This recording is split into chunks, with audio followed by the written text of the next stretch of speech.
kubera igikorwa bigomba kwerekana ukuri ku vyabaye mu Burundi, ukuri kutagabanije by'ukuri.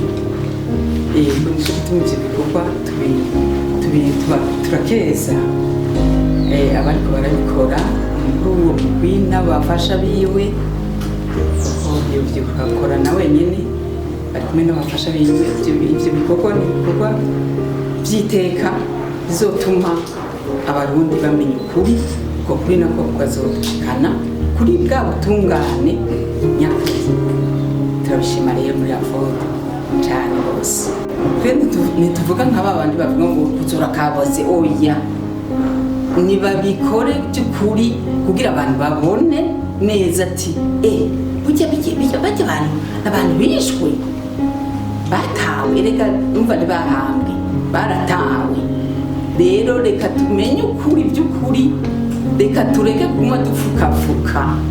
Abarundi bavuga ngo kuzura kaboze, oya, ivyo ntibishobora kudushikana ahantu hazima. Ukuri kumenya ivyo byose vyabaye mu kuzura nyene, aho hose hari ibisigarira vy'abo bantu bizurwe bose babibone, kuko n'abarundi bo bapfuye mu bwoko bwose babizure. By'ukuri turabashigikiye, bakomere ku muheto.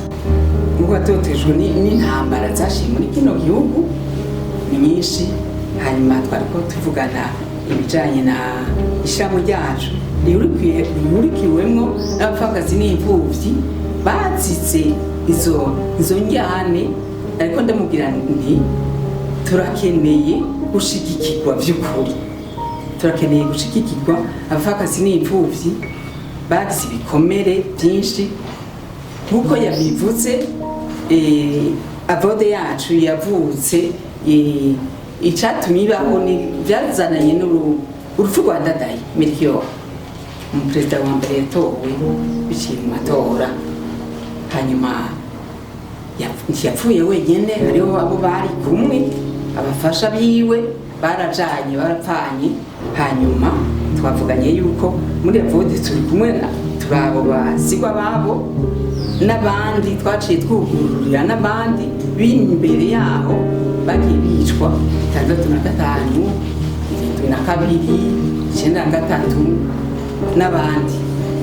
Twagiye neza rero cyane kugira tumushikirize icifuzo cacu cy'uko agateka kacu ko twogaharanira by'ukuri kandi tugashikirwa bakadutahura n'ubutegetsi bukadushigikira.